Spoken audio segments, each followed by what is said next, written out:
Olá, pessoal! Sejam todos bem-vindos ao canal Eu Sou Genial. Por aqui, professor Evânio Santos, trazendo a vocês o estudo dos gases. Já vai deixando o seu joinha, se inscreva no canal e não esqueça de ativar o sininho de notificações para não perder nenhuma novidade. Vamos lá?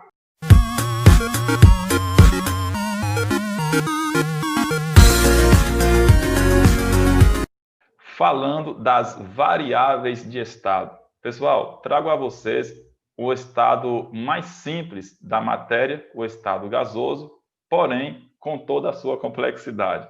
Olha, essa imagem linda desses balões mostra como os gases estão presentes em nossa vida, muitas vezes até passando de forma despercebida.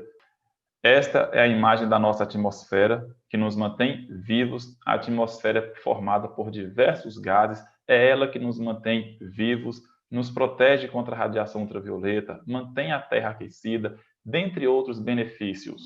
Agora, pessoal, os elementos e substâncias gasosas. Na tabela periódica, por exemplo, nós temos 11 elementos encontrados no estado gasoso. São todos os gases nobres, o hidrogênio, o nitrogênio, o oxigênio, flúor, cloro. Esses elementos estão no nosso dia a dia das mais variadas formas. Entender o comportamento dos gases nos faz entender melhor a nossa vida. Lembrando, pessoal, que os gases têm várias propriedades, mas a gente pode destacar algumas delas. Falando agora da compressão dos gases. Os gases podem ser comprimidos. Observe, se você pegar uma seringa de injeção, tape a pontinha com o dedo e empurre com o êmbolo. A gente consegue comprimir o que está ali dentro. Isso porque está no estado gasoso.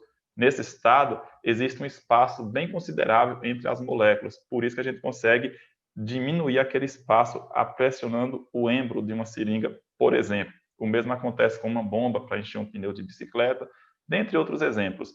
Esse mesmo feito não seria possível se o material estivesse no estado líquido ou sólido. Imagina encher uma seringa de injeção com água, coloca o dedinho ali na pontinha dela, no bico dela, e aperte o êmbolo para ver se consegue comprimir. Não consegue. Isso porque, pessoal, o espaço entre partículas no estado líquido ou no estado sólido são muito pequenas. No estado gasoso, essas partículas estão muito mais distantes umas das outras e bem desorganizadas. Imagina se eu pegar um balão desses que vocês estão vendo na ilustração e deixar escapar o ar que tem dentro, né? Eu posso abrir ali uma abertura no balão, ele cheio de ar, eu posso abrir essa abertura para cima ou para baixo, o ar vai sair de qualquer jeito, porque essas partículas estão se afastando uma das outras com uma energia mais intensa. Agora, se eu encher um balão com água e se eu abrir a boca dela para cima, provavelmente a água não vai sair. Se eu virar para baixo, ela vai sair. Então, observe o comportamento do estado líquido ou do estado gasoso. A gente não está aqui estudando líquido nem sólido, estamos focando no estado gasoso.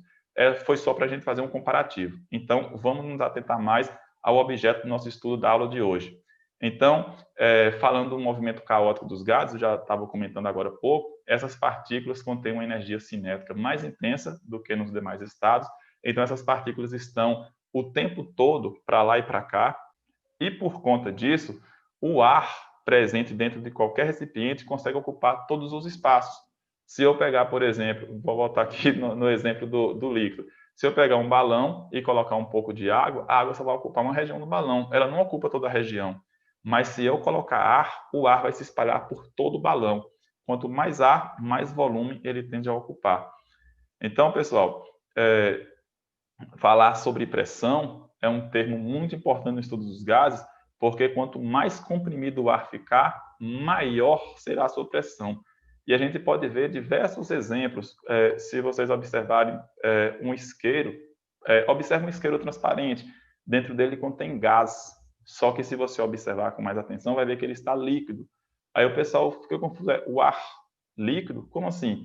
Então, veja, ali dentro daquele recipiente foi injetado gás. O gás entrou no estado gasoso, as partículas bem distantes umas das outras. Só que aí ela foi sendo comprimida, foi comprimindo, comprimindo, e essas partículas foram se aproximando de forma forçada. Nessa aproximação, transformou-se no estado líquido, só que agora ficou sob alta pressão, devido à compressão.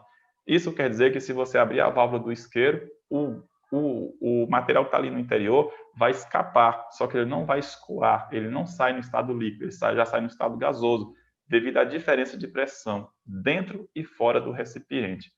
E, analisando os gases, nós temos 3 variáveis: a pressão, o volume e a temperatura. No Sistema Internacional de Medidas, a pressão é medida em atm, o volume é medido em metros cúbicos, porém, uma das unidades mais utilizadas é o litro, e a temperatura, pessoal, não esqueçam, trabalhando com gases, a temperatura vai ser sempre medida em Kelvin. E quando ela estiver em Celsius, basta transformar em Kelvin, somando a temperatura Celsius com 273, que é a equivalência de 0 Kelvin, que é a menor temperatura nessa escala, é equivalente a menos 273 graus Celsius, aproximadamente. Pessoal, para que vocês possam entender melhor o efeito da pressão, vou falar aqui da pressão atmosférica, trouxe essa ilustração para vocês. Observe esses 2 picos. O maior, né, que tem maior altitude, vai ter menos partículas de ar sobre ele, já que ele está bem alto. Então, quanto maior a altitude, menor são as partículas de ar, então menor será a pressão. Isso porque a pressão atmosférica nada mais é do que a massa de ar sobre a gente, sobre alguma coisa. Então, quanto menor a altitude, quer dizer que vai ter maior partículas de ar. Então, o peso será maior. Quanto menor a altitude, maior vai ser as partículas de ar sobre aquela região. Sendo assim, quanto menor a altitude, maior é a pressão, maior será a massa de ar sobre aquela região. Então, pessoal, não esqueça, se subir muito, muito alto, a pressão diminui e a altitude está aumentando. Quanto maior a altitude, menor a pressão. Se descer muito, quanto menor a altitude, maior é a pressão. Isso porque vai ter mais massa de ar. E a pressão se aplica em várias situações. Se a gente fosse estudar a pressão do mar, por exemplo, a pressão marítima, vai ser bem maior do que a pressão atmosférica. Isso porque, além da massa de ar sobre os oceanos, ainda tem a massa de água. Mas vamos concentrar aqui no estudo dos gases.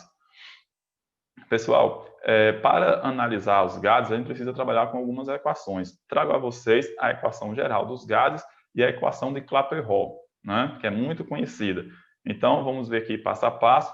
A equação geral dos gases, nós temos aqui P1 vezes V1 sobre T1 é igual a P2 vezes V2 sobre T2. Vamos dar nome aos bois. P quer dizer pressão, V quer dizer volume e T a temperatura. Mas veja bem, quando formos trabalhar com essas variáveis, em algumas ocasiões, algumas delas podem ser constantes. Sendo constante, a gente simplesmente cancela, porque não vai servir para efeito de cálculo. Por exemplo, se a temperatura for constante, na fórmula a gente cancela a temperatura e conserva apenas o numerador. P1 vezes V1 é igual a P2 vezes V2.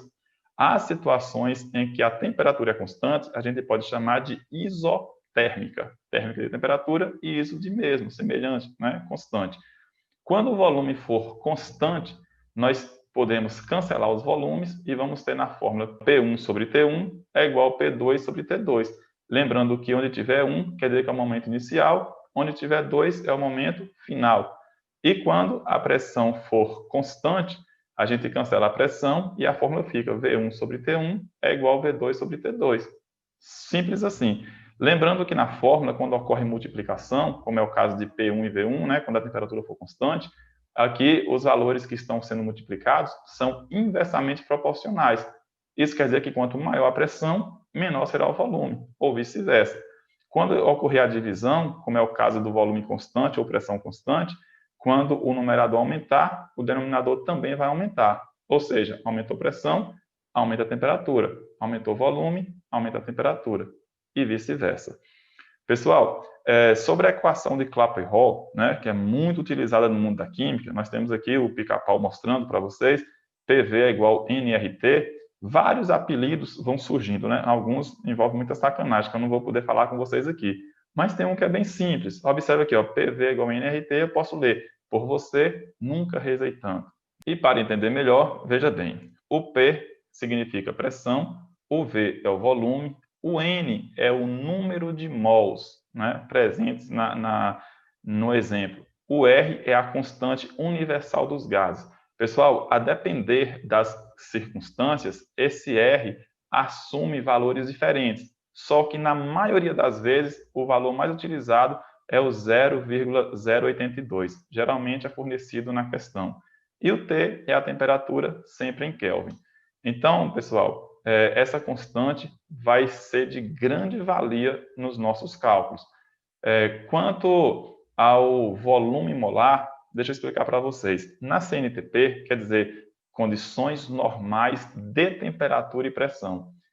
Nessas condições, que no caso é de 0 graus Celsius e 1 atm, qualquer gás, não importando a sua origem, qualquer gás vai medir exatamente 22,4 litros a quantidade de 1 mol.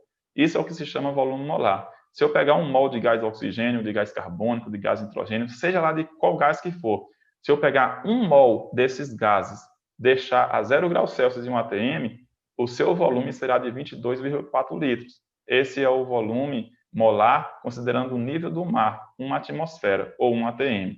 Mas eu preciso dizer que essa pressão ao nível do mar, que a gente considera 1 atm, né, com esse volume aqui, 22,4 litros para o volume molar, tem aí algumas oscilações. O valor, na verdade, que a IUPAC, Instituto Mundial de Química Pura e Aplicada, desde a década de 80, orienta, é o valor de 22,7 litros. Porém, a maioria dos autores usa até hoje 22,4. E por que seria 22,7? Por conta de algumas correções, pessoal, porque o nível do mar não é o mesmo em qualquer região do globo terrestre. Por exemplo, na América Central, o Oceano Pacífico e o Oceano Atlântico não estão no mesmo nível exatamente. A diferença é mínima, mas existe. Então, essas correções precisam ser feitas, mas a maioria dos autores ainda utiliza 22,4 litros. E é isso que eu trouxe para vocês. E uma outra fórmula que complementa a equação de Clapeyron é N é igual a M sobre M. Na verdade, o N quer dizer número de mols, né? O M minúsculo é a massa da amostra do gás fornecido na questão, e o M maiúsculo é a massa molar da molécula envolvida ali naquela questão. E para entender melhor estas fórmulas, nada melhor do que responder questões. Vamos lá. Olha, primeira questão diz o seguinte: um recipiente a 27 graus Celsius contém 60 litros de certo gás, exercendo a pressão de 1 atm. Qual a pressão exercida por essa mesma massa de gás a 27 graus Celsius em um recipiente com capacidade de 15 litros? Pessoal, nós vamos aqui aplicar a lei geral dos gases, temos aí a formulazinha P1 vezes E1 sobre T1 é igual a P2 vezes V2 sobre T2. Nesse caso aqui, observe que tanto na primeira linha quanto na terceira linha da questão, a temperatura é a mesma, quer dizer que a temperatura é constante. Sendo assim, a gente cancela a temperatura e a fórmula fica apenas P1 vezes V1 é igual a P2 vezes V2. Agora, substituindo os valores, a questão deixa claro que a pressão inicial é de 1 atm, o volume inicial é de 60 litros, a pressão final vamos procurar e o volume final é de 15 litros. Então, pessoal, multiplicando 1 por 60 dá 60, né? Como a gente quer encontrar o valor de P2, a gente isola o P2 em um membro e o 15 que multiplica por ele passa para o outro membro dividindo. Sendo assim, 60 dividido por 15 é igual a 4. Então, a pressão 2 é de 4 atm. Fácil, né? 30 ml de gás metano a 25 graus Celsius são aquecidos a 35 graus Celsius a pressão constante. Calcule o novo volume de gás. Pessoal, é lei geral dos gases novamente. Neste caso aqui, a questão forneceu volume, forneceu temperatura, mas a pressão é constante. Então, cancela a pressão e a fórmula fica V1 sobre T1 é igual a V2 sobre T2. Algo importantíssimo aqui agora, não esqueça, as temperaturas estão em graus Celsius e precisamos utilizar a temperatura na escala Kelvin. Então, vamos transformar. Temperatura 1, 25 graus Celsius, eu vou somar com 273 e vai dar o valor de 298 Kelvin. Para a temperatura 2, fazendo as alterações, o valor final vai ser de 308 Kelvin. Agora, substituindo na fórmula. O volume 1 é de 30 ml, o volume 2 nós vamos procurar. A temperatura 1 é de 298 Kelvin e a temperatura 2, 308 Kelvin. Agora, pessoal, multiplicando os inversos, nós temos V2 vezes 298, vai dar 298 V2, e 30 vezes 308 vai dar 9.240. Isolando o V2 em um membro e o valor que multiplica por ele passa para o outro dividindo, nós encontramos aqui como resposta final 31 ml para o volume 2. E assim encerra essa questão. Próxima questão. Suponha que 57 litros de um gás ideal a 27 graus Celsius e 1 atm sejam simultaneamente aquecidos e comprimidos até que a temperatura seja de 127 graus Celsius e a pressão de 2 atm. Qual o valor final em litros? Pessoal, lei geral dos gases novamente, só que aqui nós não temos nenhuma variável constante, então vamos utilizar todas elas. Mas antes disso, vamos converter a temperatura, para não esquecer. Temperatura 1 vai ficar como 300 Kelvin e a temperatura 2 no valor de 400 Kelvin. Esses zerinhos aí vai facilitar demais o nosso cálculo. Vamos substituir aqui. Pressão 1 é de 1 atm, o volume 1 é de 57 litros e a temperatura 1, 300 Kelvin. Pressão 2 é de 2 atm, o volume 2 vamos procurar e a temperatura 2 é de 400 Kelvin. Agora, pessoal, vamos ser mais direto, tá? O volume 2 vamos isolar no primeiro membro. Tudo que multiplica por ele, que é 2 e 300, fica no denominador e o restante fica tudo no numerador, que é 1 vezes 57 vezes 400, que dá um total de 22.800. Agora, a gente pode cancelar os zeros, se preferir, e dividir 228 por 6, e aí a gente encontra 38 litros para o volume final. E assim se encerra essa questão. Tudo simples, né? Próxima e última questão. Magnésio metálico reagiu com HCl, que no caso é o cloreto de hidrogênio, ou ácido clorídrico, né, como preferir denominar, para produzir 8,2 litros de gás hidrogênio, medidos a temperatura de 27 graus Celsius. A pressão do gás foi de 1 atm. Quantos mols de hidrogênio foram produzidos?